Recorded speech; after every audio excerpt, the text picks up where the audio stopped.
I have to admit, I was a bit shocked when I opened up the new technology preview of Archicad 27 and found some surprisingly nice features. So join me right now as we go over some of the new features as I test drive the new technology preview that's available for download if you've signed up on Graphisoft.com.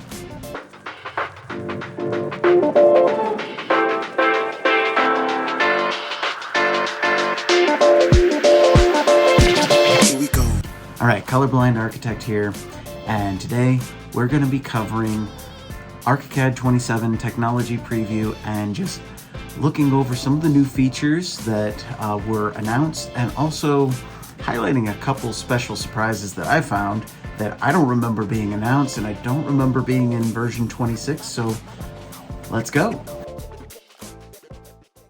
So the first feature that I want to illustrate in Archicad 27 technology preview is the new design options feature. Now, the new design options feature, it's very similar to the way Revit's design options work, although I think Archicad, because they had the benefit of studying from the way Revit does it, they do it a slight bit better. I think it's a little bit more slick and smooth the way it functions. So here we go. The first thing that we need to do is we need to go ahead to our window, to our palettes, and we need to open up the design options palette. Now I've got it just here. We can go ahead and just pop it there into our screen. Now the other thing that we need to do is we need to go in and edit our design option manager. So within the design options, let's say we wanted to be able to have like 3 different options for a front entry to a house. So what we can do is we can create some design option sets. And then there's also design option combinations. Now, the way to think of this is kind of like layers and layer states. The difference is you can actually have multiple option sets and multiple option combinations. So let's say you've got you've got different kitchen layouts that you want to illustrate, but that's separate from the options for the master bath. Okay, so what we would do is then say kitchen 1, kitchen 2, kitchen 3. And for right now, it doesn't really matter what we're naming it because I'm just illustrating this feature. I'm really excited about it though. It is a pretty cool feature. So let's go ahead and click OK. And then what you'll notice is on this little palette, the design options palette, there is this large blue check mark, and that large blue check mark is indicating graphically what is the default modeling element. So right now we're in the main model, so we're going to go into walls, we're going to choose the rectangular tool, and we're just going to go ahead and create a quick thing right there. Now what I'm going to do is I'm going to select one of these walls and I'm going to relink it to be part of kitchen 1. And then I'm going to re-click kitchen 1. Now it looks like it disappears, but what I can do is I can turn kitchen 1 on, and then if I double click kitchen 1, you'll notice that actually becomes the default state. The other thing is it has focused editing, so it actually fades out everything that is not within that option, making it a little bit easier for you to not accidentally edit the elements that are outside of this option set. The other great thing about this is you can also click edit default only, further enforcing that, hey, I'm only editing this one option. So let's illustrate how that might work. What I'm going to do here is I'm going to go ahead and I'm going to just create some additional points. I'm going to expand this, and then I'm going to go ahead and put in a front door, and let's put in some windows. And honestly, I don't care the positioning right now. I just want to illustrate how this works. So then what I can do is I can select those objects. If I want to duplicate them into the second option set, what I'm going to do is I'm going to go ahead and just move this up about 15 feet. And this is just my workaround because honestly, I don't know how to properly do it. So I'm moving these into option 2, and I'm going to turn on option 2. I'm going to select those. And by the way, one of the defects that you're seeing right now is the fact that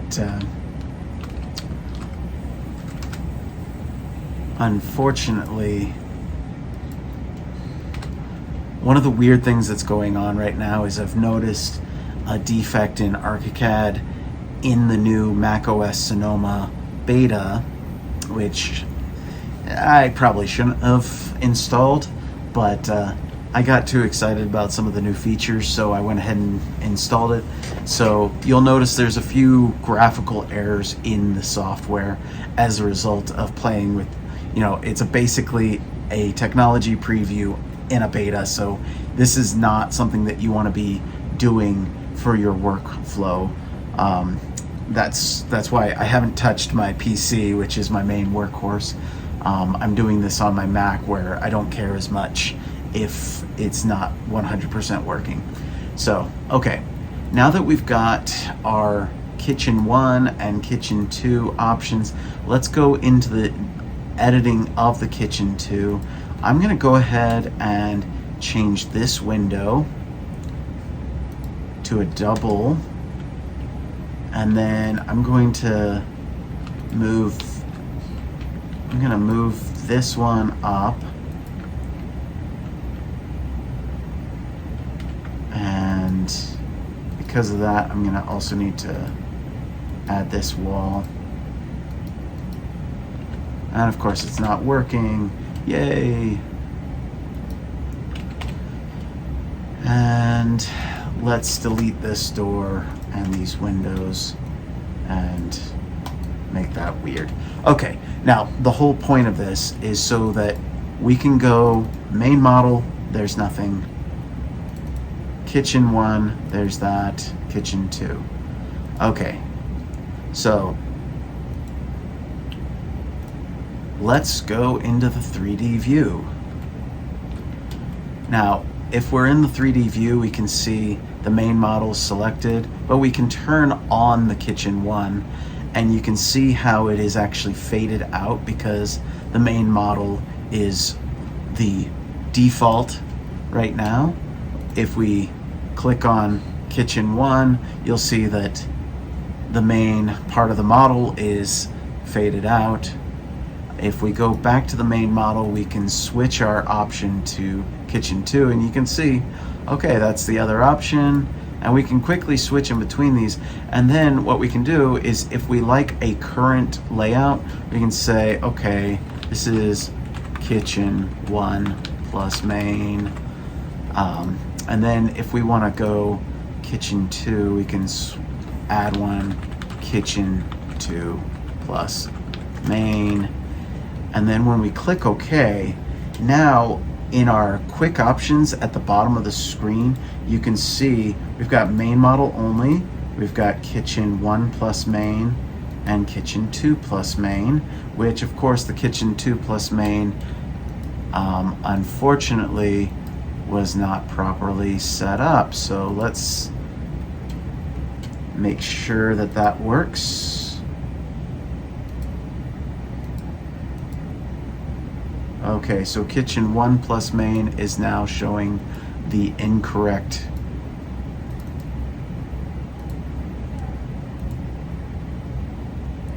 it's now showing the incorrect thing. So yeah, I mean, there's some things that I haven't quite figured out on it, but anyways, the other factor is once you've selected a particular layout. Let's say this is the one that we want. We can actually say, okay, this is the one that we like. I'm going to accept it and merge it into the main model. And now, yay, bug. Yeah, so let's type in accepting option set into main model. So it's to be clear, this is a technology preview, so there will be bugs. Sometimes this is going to happen. In this case, there was a bug, so I'm going to submit the report. Okay, so we've recovered from the crash, and there you go. I'm not going to try incorporating the option set into the main model again because that was obviously a bug, but that's essentially the way it's supposed to work.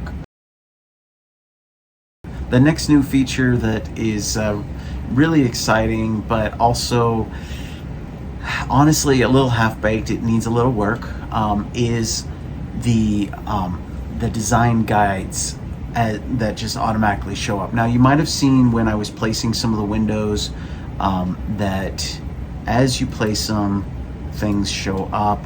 So let's try this with a chair.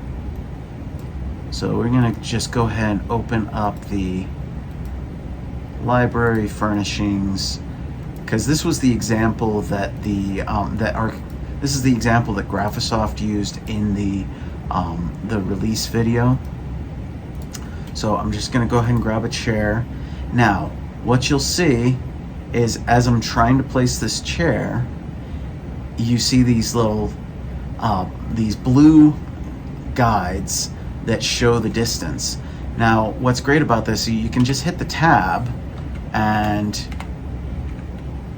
you can go around and then hit enter to place, and you can see it actually placed it 3 feet off, 3 feet up, which is great.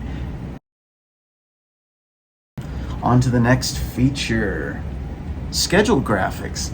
Now, in the schedule graphics, this was one that I was very excited about when seeing the the release video from Graphisoft. So for this, I'm going to go ahead and go into the Windows schedule just because we already have plenty of those in there. And in that, the main thing that they added was the ability to, let's say we go in here and we can change the background color to the cells. In this case, I'm going to just go ahead and create kind of a custom color of a gray. And then, sometimes when you get a really long spreadsheet or schedule, it can get a little bit confusing. So this is where adding this stripes feature is really nice, because it allows you to more quickly see things. And the other thing is you can set it to display only, or you can do display and output. So if you're not worried about wasting ink on the plotter, then the display and output's great. If you are a little bit more ink conscious, then yeah, go ahead and click on display only, and that way, at least while you're editing it, you've got this great feature. The other thing that you can do is these print footers. It allows you to add some additional information to the footer of a schedule, including page number, time, date, stuff like that. I haven't played around with this as much, so I don't really quite know fully what it is. For this next feature, the enhancements to the MEP Modeler. Now, I know for me this was something that was sort of not as exciting because I didn't really see what they were trying to explain. It didn't really make sense to me how this is going to help me as an architect. Honestly, after trying it out, I am blown away with how much better it is than the old MEP Modeler. So for this, you're going to want to switch your profile to the MEP profile on here.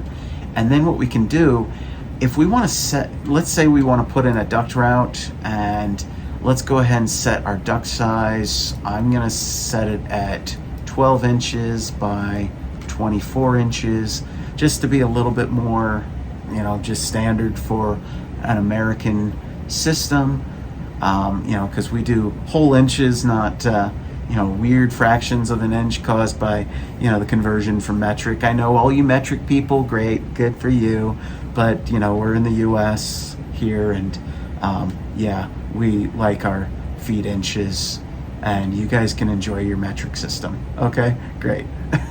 Now the great thing is the way they've set it up. This is more like a polyline. So when we're routing a mechanical system, we just create our points and then close out, and then it automatically creates the bends. Now let's go into 3D, and you can see where it is. And one of the fun things is you can also just go ahead and grab a pick point, and you can edit it in 3D, and you can even change the elevation.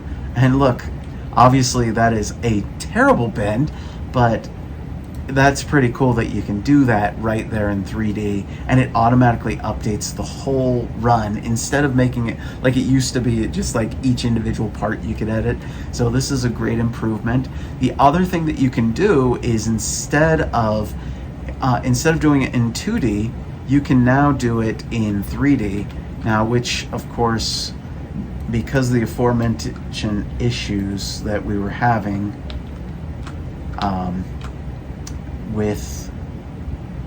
because of the aforementioned issues with the editing, I don't know if I'm going to be able to do this, so I'm going to go ahead. Nope, that didn't work. So I wish I could actually show this. Let's try it with a pipe route, and just gonna go out here.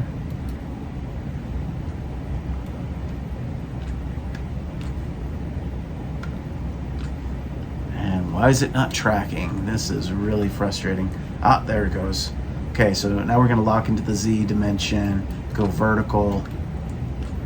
Okay.